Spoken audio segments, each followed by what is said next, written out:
First, this evening, as Caribbean leaders continue to respond to the threat by the United States to revoke their visas over alleged exploitation of Cuban medical missions, the government has indicated its intention to continue Jamaica's long-standing Cuban medical cooperation program.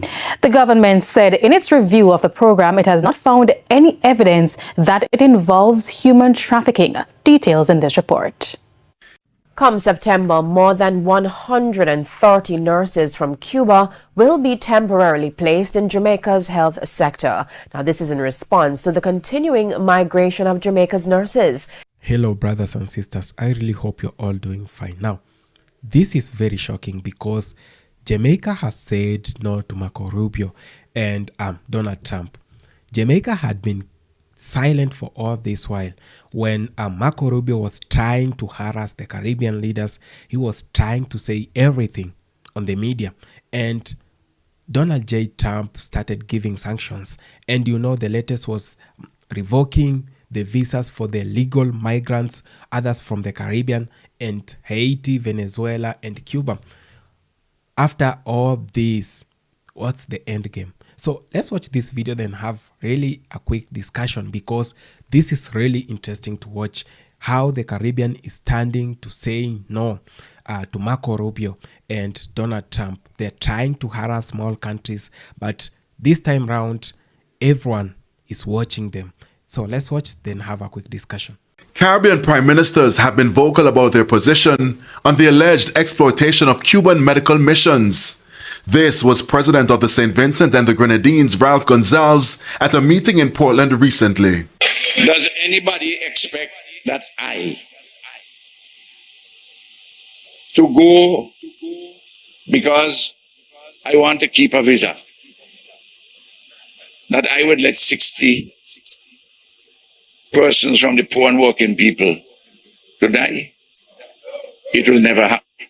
In his 4-hour-long speech on Thursday, Prime Minister Andrew Holness did not address the issue, which public commentator Jermaine Barrett believes is critical in this time. We did not get a strong and a defiant position from the Prime Minister. I think the Prime Minister, of course, is a bit of a strategist, is a pragmatist, and he's trying to work this thing through to Jamaica's benefit.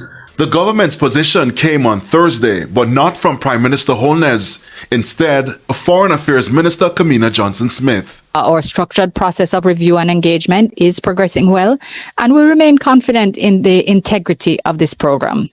We continue to engage diplomatically, including discussions which I held with the Cuban foreign minister, the current head of the U.S. embassy, with whom both Minister Tufton and I and our teams met. And of course, as between CARICOM foreign ministers, as you would be aware, we have had discussions.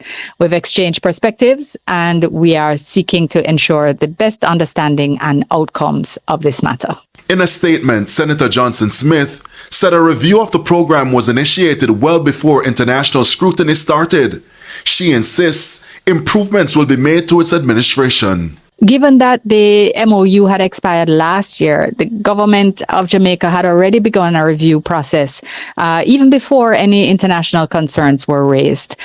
So while we have identified a few areas for alignment with our own overseas labor programs and how they are administered, we are confident that the Cuban program is a legitimate bilateral cooperation program, not an example of trafficking. Jamaica's medical cooperation program with Cuba has been in place since 1976 and has operated under a memorandum of understanding upheld by successive administrations. More than 400 Cuban nurses and doctors are working on the island.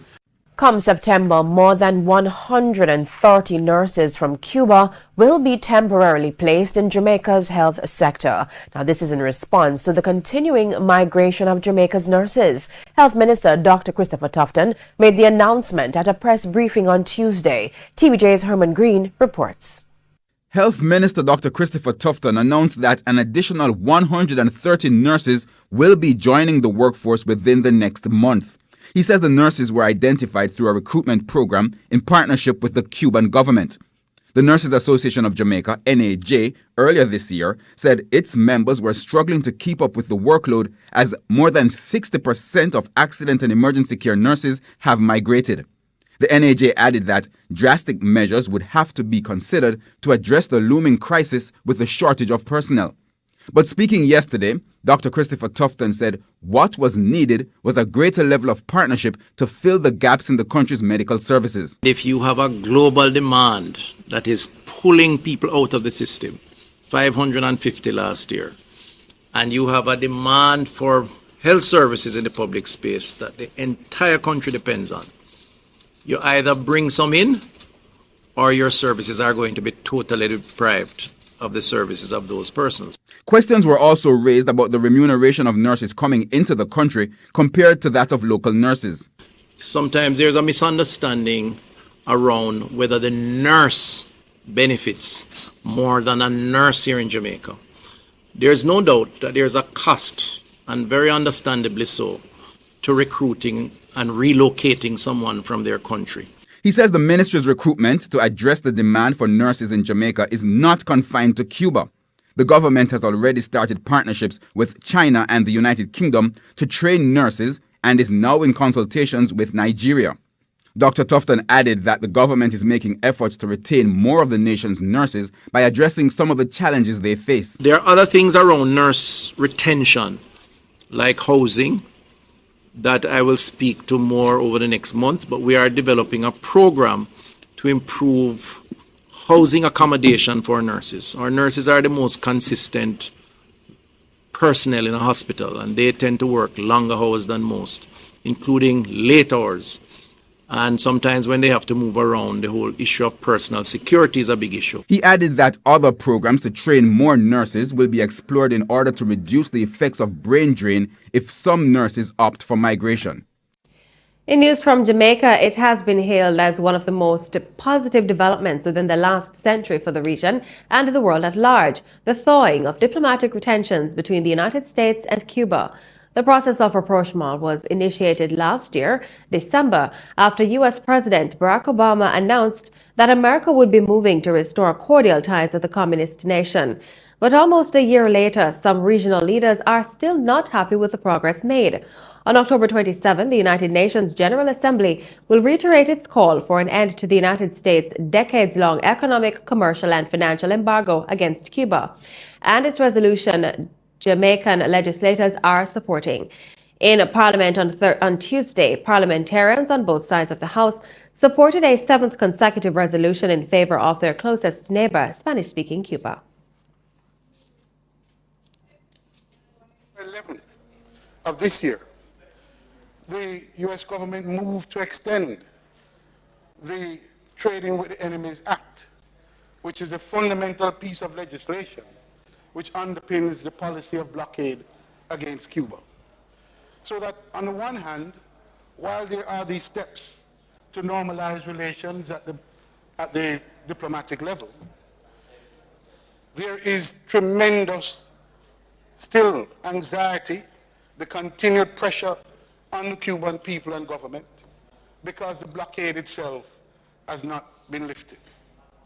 And we have even more reason to be concerned, Mr. Speaker, because whilst the actions that have been taken so far has been at the level of the diplomatic, of the executive branch, where the president using his executive powers have moved to resolve certain aspects of that very outdated and damaging policy of blockade. Industry, Investment and Commerce Minister Anthony Hilton says the embargo has hampered Cuba's trade and investment opportunities on the global stage. Mr. Hilton says President Obama's efforts have been commendable. However, he believes there are still many roadblocks before peace is restored. We saw significant development in the normalization of that relationship. We saw embassies in both the United States of Cuba and of the United States in Cuba opening up, representing meaningful steps in the lifting of that embargo policy. And so that normal relations, normal dialogue between member states of the United Nations can take place and their embassies, respective embassies, to facilitate that dialogue. And we applaud the effort, Mr. Speaker. President Obama needs the support of the Congress to lift the embargo against Cuba, but Mr. Hamilton notes that will prove very challenging. And there, Mr. Speaker, there remains tremendous uncertainty about whether the U.S. Congress is in lockstep with the administration, the executive branch, and that we're likely to see any real movement on the blockade anytime soon.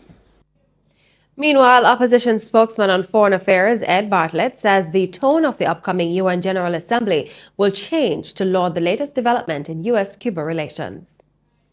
I note with interest too, Mr. Speaker, that for the first time, the October 27th date of the tabling of the resolution by the UN is being anticipated like it never was before.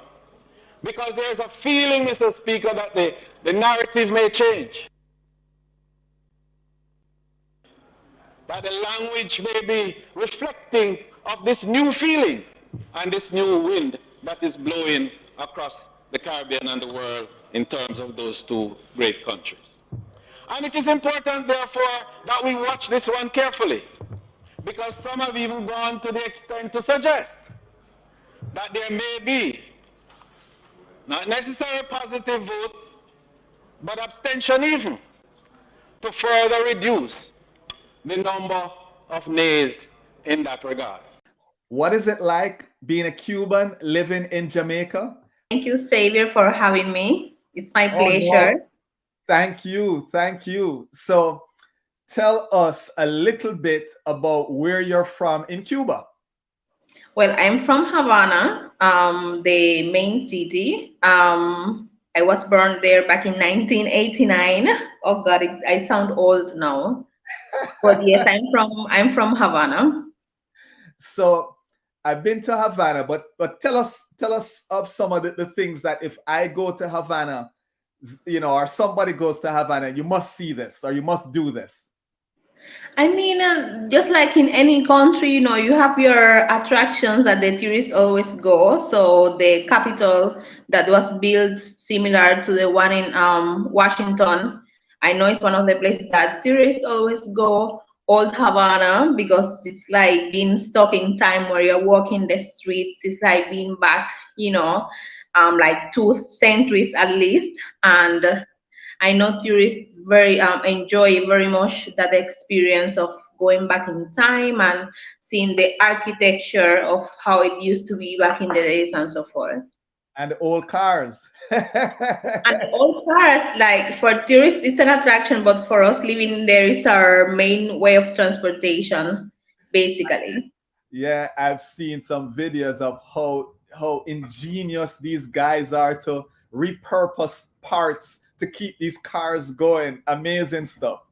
Let me tell you something funny. When you're in Cuba, like the old cars are so old that you literally have to slam the door for the door to close properly, like literally with all your strength. And then when I have friends and family from Cuba over here, like the way they slam my door, and I'm like, lady or gentleman, we're not in Cuba. You just, you know, gently close the car door. You don't have to slam it like that. Amazing. So tell us, how long have you been in Jamaica? Well, I've been living here for 7 years. I came in 2016, January. Okay. So 7 years strong. So what do you love about Jamaica? I love the food. I love the freedom of just being me and doing whatever I like, and knowing that I feel like there is no limits as in for professional growth. I know that there's lots of Jamaicans that migrate overseas because they feel like they cannot reach their maximum potential here in the island. But for me, honestly, I don't feel that way. I feel free to do whatever I want. I just have to put the work in. All right. So on the flip side of that, what do you like the least about living in Jamaica? The least that I like is the aggressiveness of the people, some people, right? I believe the culture is a little bit more aggressive than us Latin Americans. We're a little more on the softer side. Jamaicans are more rough, upfront, brutal, honest with their opinions. So that's I would say I'm not sure if even say if that's what I like the least, but what I struggled more when I came over. Okay, all right. So, in terms of the people itself, the food. What's the favorite food that you like? Because you mentioned you love the food. I do love the food. Funny enough, the food that I love is not something that I would say I cannot have it in Cuba, but the seasoning is just different over here. So I love just having my rice and peas with fried chicken and pasta on the side. And then my chicken gravy on top of my rice and peas. Oh Lord, my mouth is watering. And you said rice and peas instead of the other way where they said beans and rice, right? You make sure you know. Right. Yes. Make sure I kept the Jamaican term because we eat it differently right over there. Yeah. Did you have, I know you talked left out by the press, or this was in fact so? My reason for raising that is, as you know, Ambassador, one of the major concerns that we have back in Jamaica and in the Caribbean is the illicit trafficking of arms to the Caribbean, many of which are coming from the United States. And considering that President Obama had promised that there would be equal emphasis on the illicit arms trafficking as there is on the drug interdiction. So I was just wondering if this is a gap, or is it something that is going on? No, it was not a gap. In fact, we had the regional representative from ATF in Jamaica prior to that visit, so we did not need to include that individual on this visit. But I'm happy you raised it because we know that it is a priority, and as such, we have been engaged with a program called E-Trace for tracing the source of firearms. And we do understand that many are traced from the United States. So we've gotten the commitment from the constabulary. In fact, I personally met with the head of the constabulary, Commissioner Ellington, to get his assurance that following the training that we're providing on the E-Trace, that we'll be able to use those individuals that have been trained specifically to keep them in the loop and not to have them back into the regular force, because we need to have a concentrated effort that is sustained, because we need to work both ways on that. So we are very actively engaged. So thank you for asking that. Very pleased to hear that. And the other thing that figures in that whole scenario is the training is, of course, a necessity. But as was Ms. Reynoso mentioned also, that you're talking about complex crimes. Yes. You're talking about illicit trafficking in arms, drug trafficking, human trafficking, money laundering, all linked together. And it takes a lot more than just training. It also takes sophisticated equipment, and I'm glad you mentioned the conversation you had with Commissioner Ellington, because it is important that the cadre of trained people be established as a unit to continue this work, but they also will need more sophisticated equipment. And does the United States have any plan to help in that regard? Well, I'm again very happy that you mentioned that, because several weeks ago I was very pleased through our Narcotics Affairs section to present to the Police Forensic Department 2 very sophisticated macroscopes, which are quite expensive, but we not only provided those macroscopes, we provided the training and the maintenance information, because that is so key in tracing ballistics, because all of these things help take a bite out of crime, a serious bite out of crime. So indeed, we have any number of material that we are providing to the police and to various entities that will help with these complex criminal activities. Oh, great. So let me just follow that up, Ambassador Bridgewater.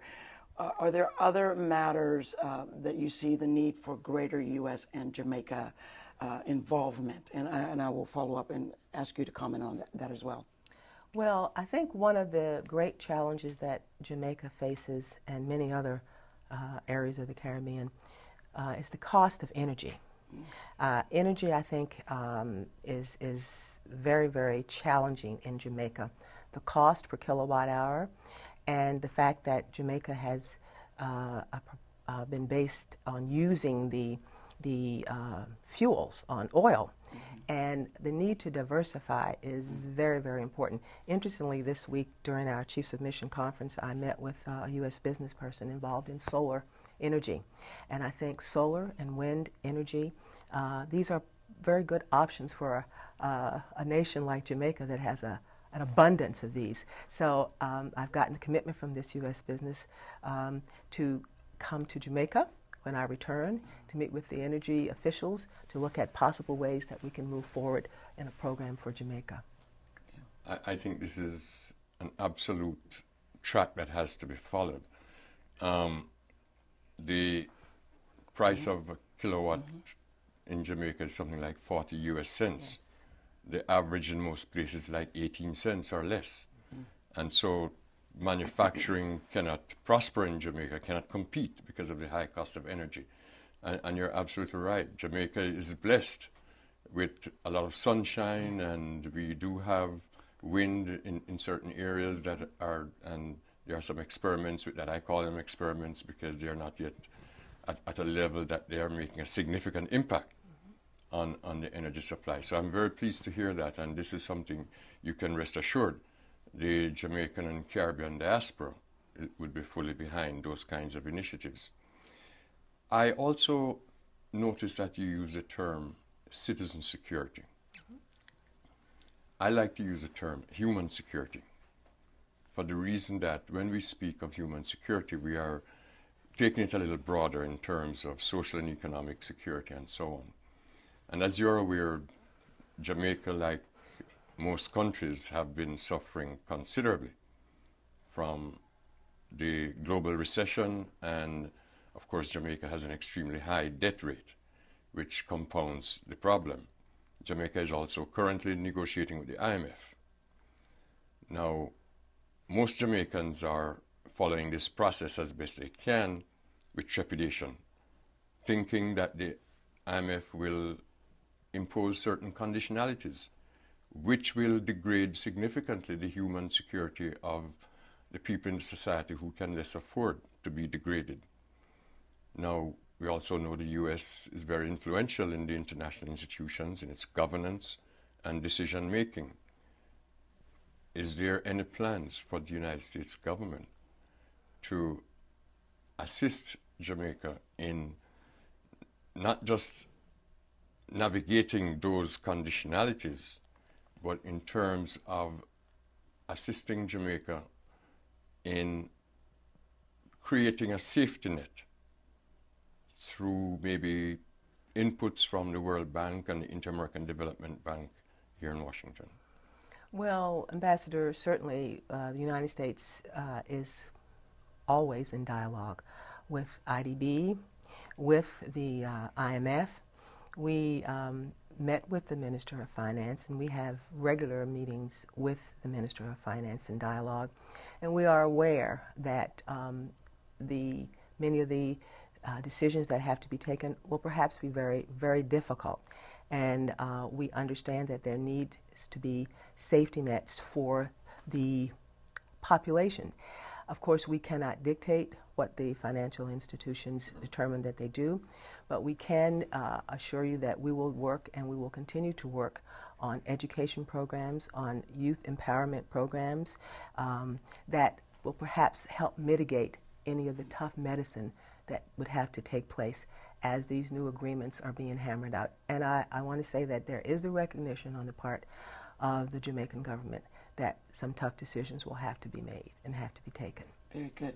I wanted to go ahead and bring our viewers in. We've received many dipnote questions on today's topic. Barbara from Jamaica writes, can the U.S. government consider putting programs in place that extend funding to the Caribbean's creative individual and industries? Well, let me just say that we have a very rich exchange in terms of the creative arts, in terms of Jamaicans who travel and visit the United States to perform, in terms of U.S. citizens who come in. We've had for the last 20... Hello everyone, I really hope you're all doing fine. Now, this is very interesting to watch. This is whatever we want to see. These are the things that we've been talking about. Our regions uniting and talking as one. Because when this happens, then we have strong and sovereign countries to protect. Now, we know the issue that has been happening. Now, Marco Rubio has been on the neck of the Caribbean and the Cuban government. He has been so adamant on this issue of Cuban doctors working outside their countries and majorly working in the Caribbean countries. Now, he calls this the modern day slavery. And he has been having the support of the president, Donald J. Trump. And they have been talking about this, that the Caribbean countries are actually exploiting and maybe underpaying the Cuban doctors under the watch of the Cuban government, which has released them to go and work there. And this has actually ignited a debate online. And I've seen most Caribbean leaders coming out and talking about this issue. Now, it is only Jamaica and Guyana who had not talked about this and who had not publicly come out to maybe give their views on this. But I'm very, very glad that Jamaica has finally talked. And this is the time that our regions should unite and talk as one. The United States of America has always been a bully. I'm not afraid to say this because it has been doing this to countries with smaller populations and small countries around the world. They have been trying to force their policies everywhere. And when you do not comply or when you defy their policies, they come out with sanctions and they make sure that their media outlet really talk about you and they bring the whole topic as if you are the bad person, right? Now, this has been happening for a while and there is something we really need to talk about. There is a time the Cuban doctors during the 2019, 2020 and 2021 were working in France, were working in Spain, and they were all over the world saving lives, right? But the United States of America and Donald Trump was the president. He never said that was modern day human slavery, right?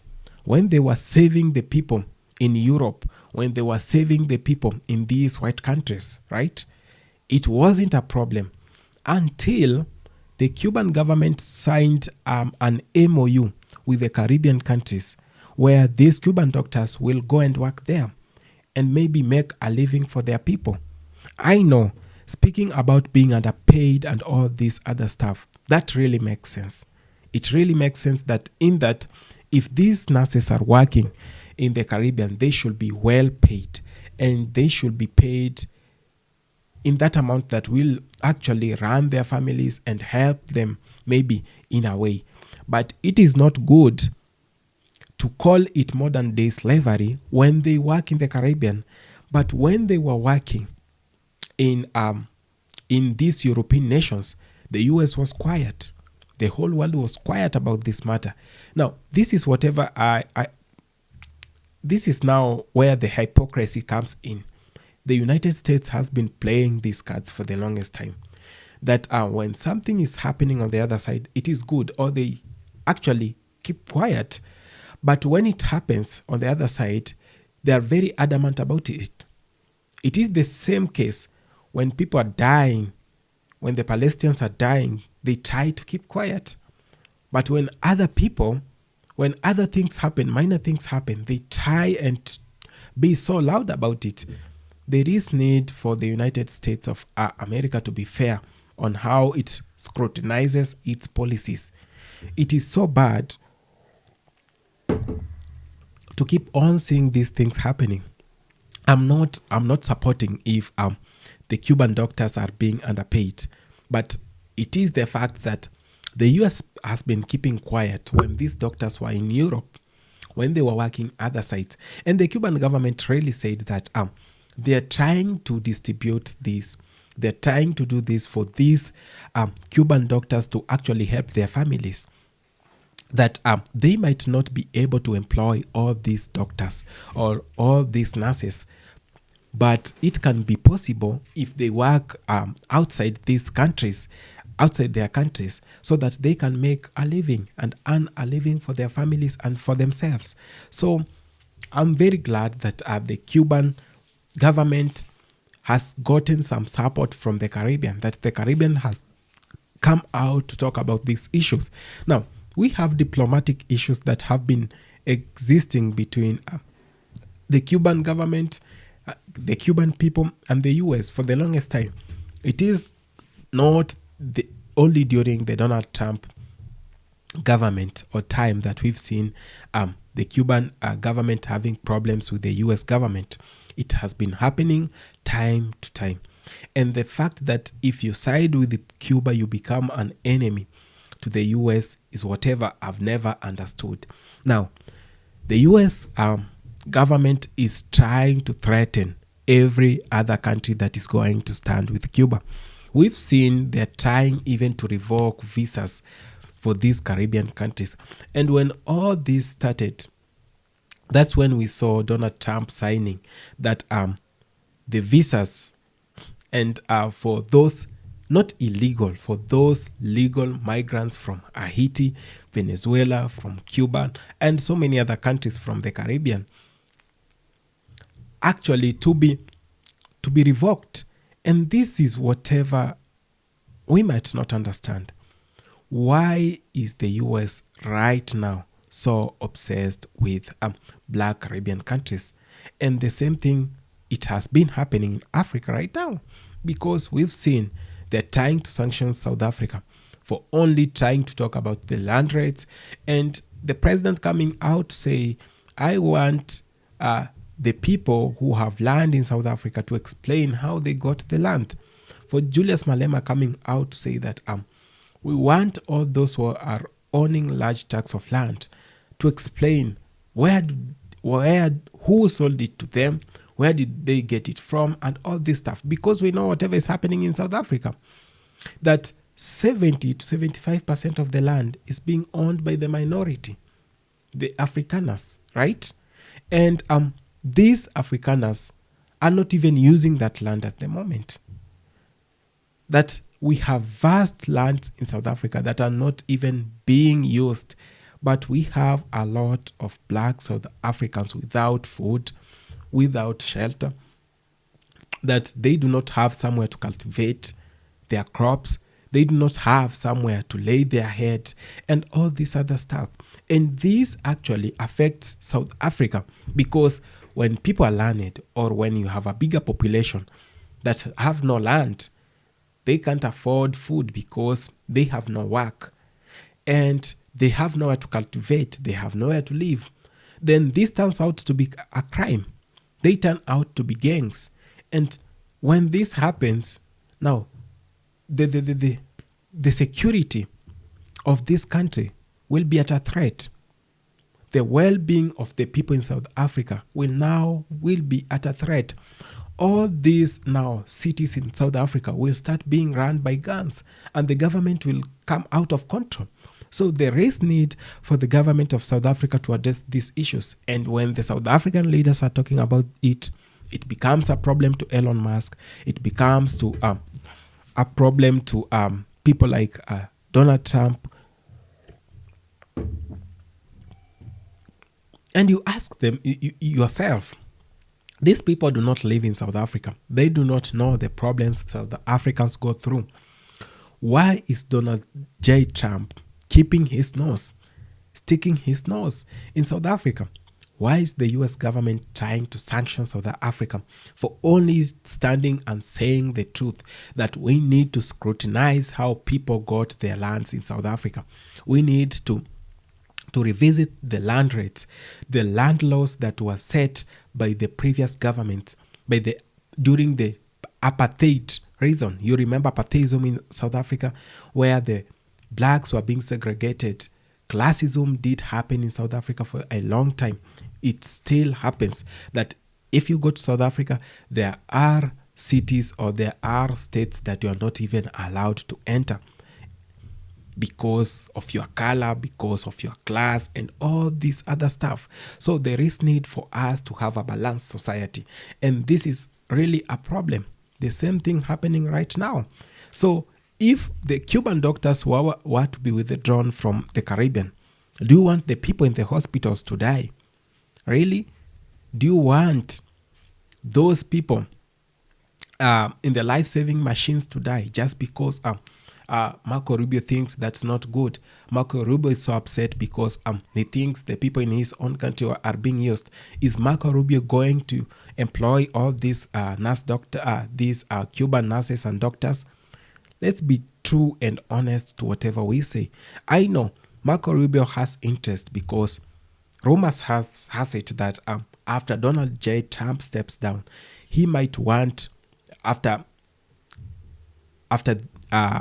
Donald Trump's administration comes over, he might want to run for a political seat, maybe in Cuba.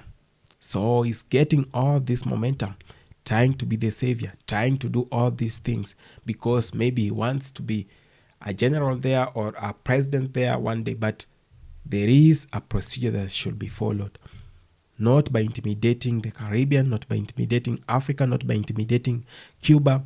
There is something that can be done, but in a very good way, and which really abides by the process itself. Thank you so much for having taken the time to watch this video. I appreciate so much.